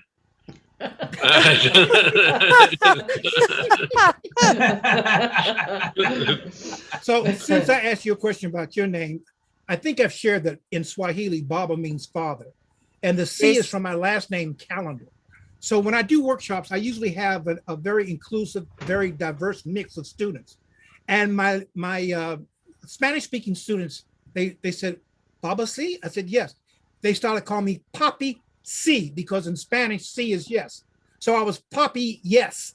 So the Spanish kids are all running around going, Papa yes, Papi yes, Papi yes. And the other kids are going, what? Anyhow, so in Mexico they go, Papa Noel. The Papa Noel is the French for Papa Noel. Yeah, Spanish as well. It must be. And yes, You're reminding me about a poem of my name. I wonder if I can find it quickly. Oh no, I can't be bothered. I'll Week, save 2 it weeks for next time. Next week, Do yeah. I don't suppose you got a poem about zebras, have you? Yeah, but she might by next week. I In 2 might- weeks' time. Yeah. Next week, yeah. Oh, yeah. I'm really amazed. Next 1, Sunday, 2, of course, 3, is Rock the 4. Casbah, which is the fundraiser for the festival. So, Okay. Is Mike Aura back? I'm here. Yeah, I'm here. All right. Yeah. I'm loving these white beards. I mean, they're different shades of white. Now, see, for me, that's an oxymoron, but they're different shades of white. They're different shapes. I'm loving them. I'm Like just loving Teresa, them. you're going to have to write a poem about zebras and get a beard next week. Yes, yes. You know, this is really therapeutic. Yeah. Well, you know, when I do Hang on. Nancy stories about Tiger, I go, he scratched his chin, he touched his ball, and he stroked his beard. Right. Yeah. I like that you do Anansi stories. Yeah. Yeah. I kind of cut my teeth on Anansi stories, and then I had to go to the dentist to get them healed. No, that's a bad joke. Anyhow, I love Anansi stories. I think they're probably among the most universal of stories, because Anansi become there are mouse stories, Anansi stories, Aunt Nancy stories in the southern part of the United States. But you know, I love hearing the different versions. Bro, You know, I kind of use it in schools. I use it to talk about the travel. So, you know, I talk about, you know, Nancy starting from the shores of Africa, going to the Caribbean, and then coming from the Caribbean to England in the 50s, and then you know, and then I say, you know, and I go, and you know, so I talk about Brer Rabbit as well, and I said Brer Rabbit went to Hollywood, became Bugs Bunny, and and I say, you know, so you know, then I say Nancy got to Essex, and it got to me, so you know, so when you know, like I say the important thing is to tell stories in your own voice. You know, so you know, so if he's talking to Queen Bee up the top of the tree, he go, "Hey, Queenie!" Oh, you know, I mean, it's just lovely. You know, they're universal. But yeah, but we have a great tradition of our own trickster stories. Eli and Eli from the Black Country and the Jack stories, and Yes, those. So we've got a yes. great big tradition of these stories, and some of them are the same. They're just the characters are different. Yeah. It's the same story. On Jack's story, Jack goes everywhere, doesn't he? You know, and everywhere's got trickster stories. It just yeah. I love think- trickster stories. I think in Asia, trickster is monkey. Although in parts of Africa, trickster is monkey. He's also Brer Rabbit. He's also Anansi, and and Coyote and Brother Fox. Yeah. I used to have two apprentices named Coyote. No, one was named Coyote. Another one was named Fox. They're both tricksters. And then another one was I forget his name, but I took them to an arcade. And they were little things. They were maybe 11 or 12. And I give them coins. I can't play arcade games because the moment I put my quarter in, it says the same thing, game over. And that's even before I start. So one was named Wolverine because he never start anything, but don't back him in a corner, because I gave him permission to do whatever was necessary to get out of that corner. But Wolverine and Coyote were very, very nice guys. And they were in this arcade and they're beating everyone left and right. And there was this braggart talking about how great of a player he was. And he challenged one of my guys to the game. And my guys looked at me. I said, yes, you have my permission to show off. And the guy's going, what? So he puts his quarters in and they trounce him. So he goes to another guy who happens to be one of my guys, and he trounces him.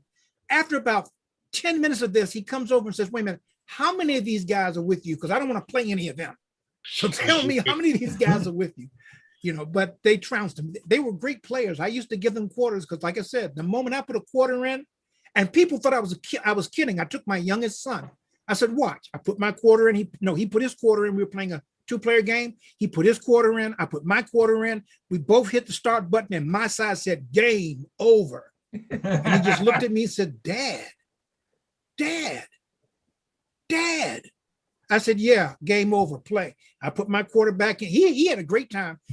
So both my sons used to make fun of me because our dad is so bad that the machines know he's bad. When they see him coming, they start laughing.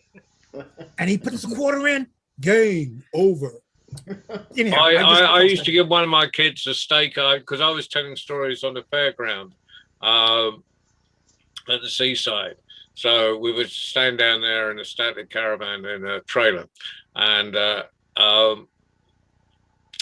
give him a steak at the beginning of the summer, and he'd play all the video games he wanted on that steak. He'd buy his lunch. He'd do everything.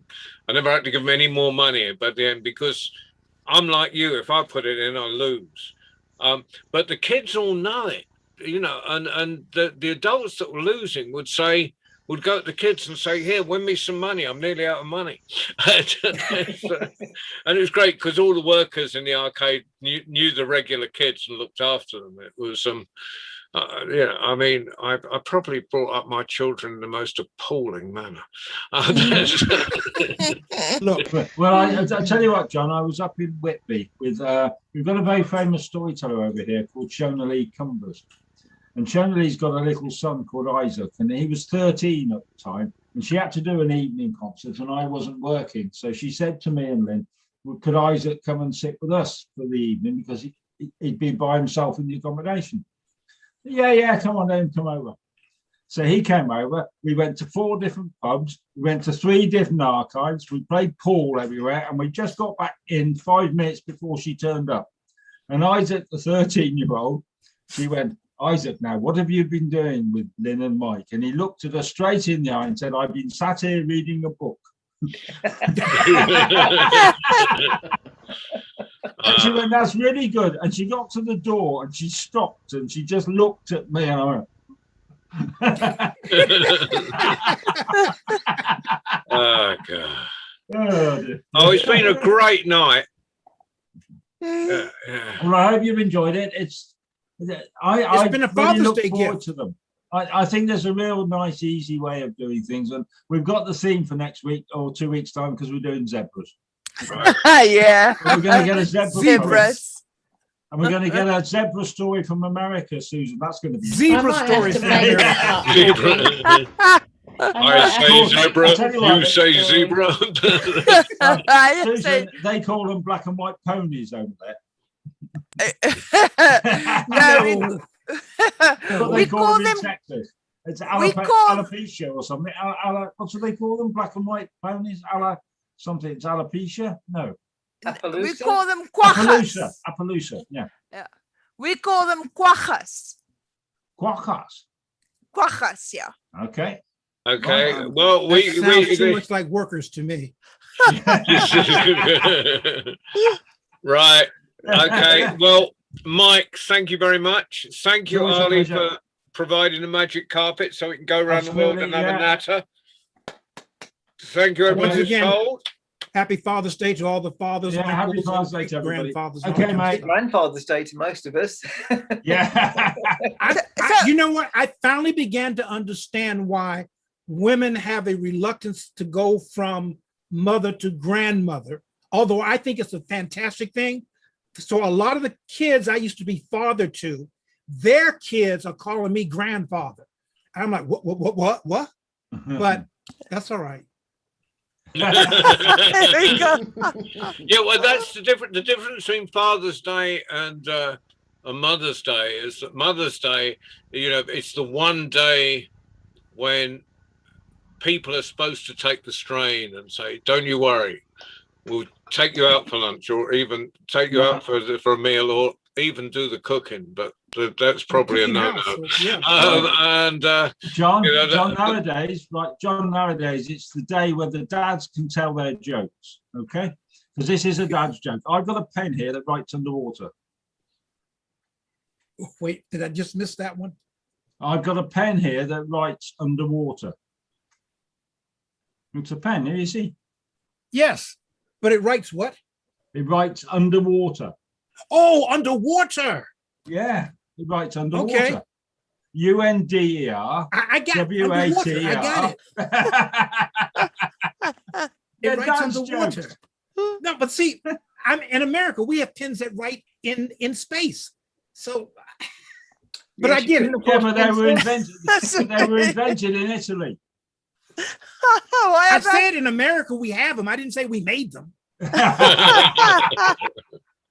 The only thing American is that American culture is a hodgepodge of all other cultures that have been filtered through some type of whatever.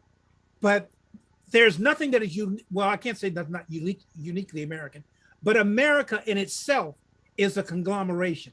So when we talk about American traditions, we're talking about something borrowed or transferred or transliterated from someplace else. And I'm okay with that.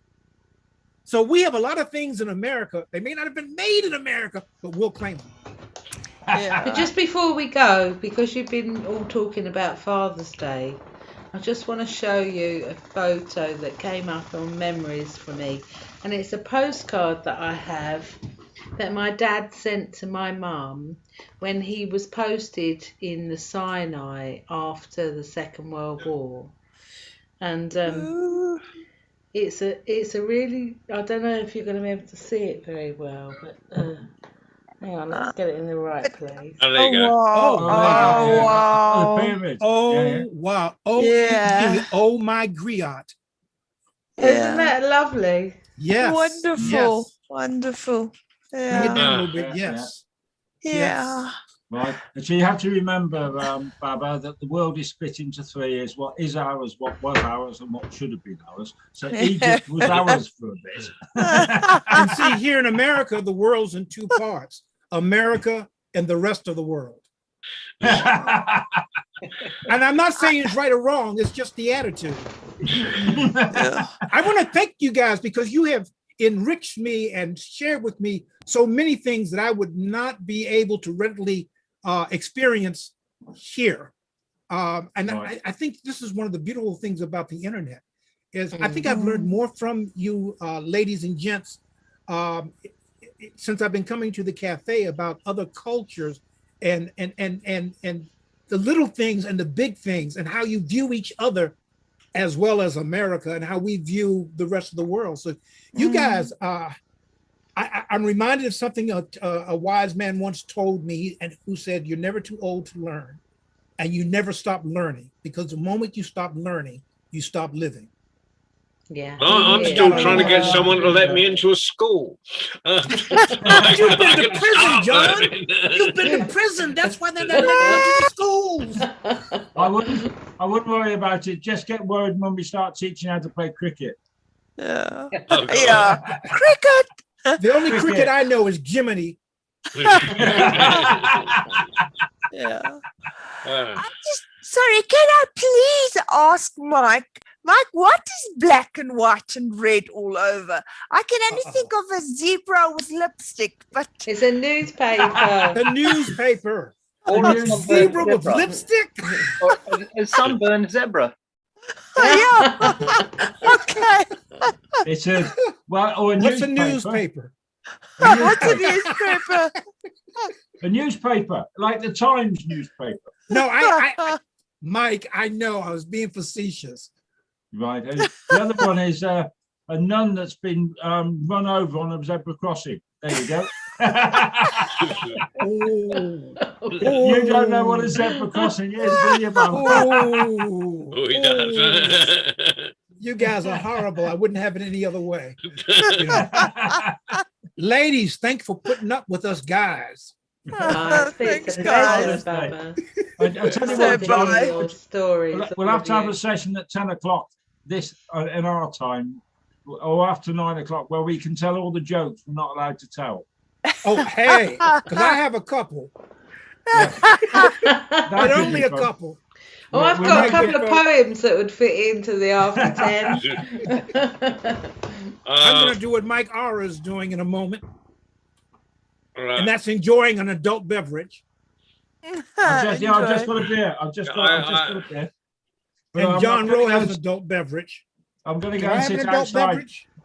No, I've got Oh, council I have a pot. corner of this. Yeah. I'm going to go and Oh. sit outside. It's What just on getting... earth is that? It's John, a very expensive and hopefully and incidentally very good rum. Rum. Ooh, okay. My favorite rum is called Boomba. No, Boomba, Bamboo, Right. Bamboo, B-U-M-B-U. And Yeah, it comes in what- 2 types. And one is a black bottle with a crossbone on it. And boy, is it delicious. And boy, is it expensive. And so I only get it every now and then. And I'm hoping that one of my sons or godsons bequeaths me a bottle of it before the week is out. Well, before next week is out. Since the Well, I'll day is tell you the what we 7th. do when we'll have a sort of, it won't be a competition because we're not in competition, is what we said. But when we all meet in Marrakesh, I was going to bring a bottle of whiskey over with me anyway. I'll bring a bottle of Irish whiskey over with me. Okay. Okay. They tell And me then- that although I'm not a whiskey drinker, I would love true Irish whiskey. So we'll find out. Well, it It's very makes, smooth, Baba. I'll tell you what happens. It makes your beard go white. It makes you grow a beard. Actually, someone asked me how my beard got so white, and my son made it rest in peace. Without missing a beat, someone said, how did your beard get so white? And my son said he raised me. Yeah, yeah, that's good. I'll go for that. That's My probably why I joke don't would have say- any here, because I raised him. Yeah. Oh, well, it's been fantastic. Ali, thank you once more, as usual. Yeah, thanks, Ali. Where are you, Ali? Oh, he's You gone. go Just to to show see yourself. it. He got fed up. Yeah, you're going to show yourself. Come on. Hold on, let me see who's part of this You're one. the host. John you're the Roll is the host host. now. Yeah, I'm the host. Well, we'll say good night then. If I'm the Here host, he is. He's back Here he is. again. Come on, Ali. Where are you? Thank you, Ali. Ali. Thank you, Ali. Thanks, Ali. Thanks, Thanks, John, Ali. everyone. Okay. Lovely Okay. to see you all. See you in a fortnight. See you Okay. See you soon. See you in a couple of Bye. weeks. Bye. Bye. Bye. Bye. Bye. Bye. Until the next time, to be continued. Yeah. See you. Bye. Bye. Bye. Bye.